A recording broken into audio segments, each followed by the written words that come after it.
Vote വിവാദത്തിൽ കോൺഗ്രസിനെതിരെ അമ്പുമായി എത്തിയിരിക്കുകയാണ് BJP. സോണിയാഗാന്ധിക്കെതിരെയാണ് ബി.ജെ.പിയുടെ നീക്കം. പൗരത്വം കിട്ടും മുൻപ് സോണിയാഗാന്ധിക്ക് വോട്ടുണ്ടായിരുന്നുവെന്നാണ് ബി.ജെ.പിയുടെ ആരോപണം.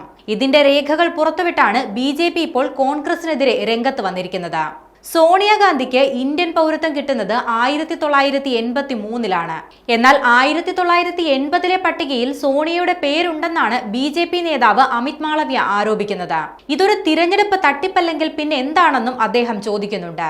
1968-ലാണ് സോണിയാഗാന്ധിയെ രാജീവ് ഗാന്ധി വിവാഹം കഴിക്കുന്നത്. പിന്നീട് അന്ന് പ്രധാനമന്ത്രിയായിരുന്ന ഇന്ദിരാഗാന്ധിയുടെ ഔദ്യോഗിക വസതിയിൽ താമസിക്കുമ്പോൾ 1980-ലെ ലോക്സഭാ തിരഞ്ഞെടുപ്പിന് മുന്നോടിയായി വോട്ടർ പട്ടികയിൽ സോണിയുടെ പേരും കൂട്ടിച്ചേർത്തതാണെന്നും മാളവ്യ ആരോപിക്കുന്നുണ്ട്. ഒരു ഇന്ത്യൻ പൗരന് മാത്രമേ വോട്ടറാകാൻ സാധിക്കൂ എന്ന നിയമത്തിന്റെ വ്യക്തമായ ലംഘനമായിരുന്നു ഈ നടപടി.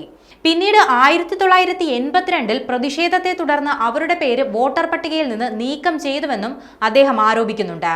1983-ൽ ഇന്ത്യൻ പൗരത്വം നേടിയതിനു ശേഷം വീണ്ടും പേര് വോട്ടർ പട്ടികയിൽ ചേർത്തതും തട്ടിപ്പാണെന്ന് മാളവ്യ ആരോപിച്ചു.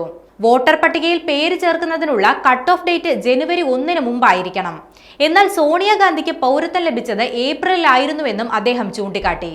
ഇറ്റലിയിൽ ജനിച്ച സോണിയാഗാന്ധി 1980 മുതൽ 82 വരെയുള്ള കാലഘട്ടത്തിൽ വോട്ടർ പട്ടികയിൽ ഉണ്ടായിരുന്നുവെന്നും അവർക്ക് 1983-ലാണ് ഇന്ത്യൻ പൗരത്വം ലഭിച്ചതെന്നും മുൻ കേന്ദ്രമന്ത്രി അനുരാഗ് താക്കൂറും ആരോപണവുമായി രംഗത്തെത്തിയിരുന്നു.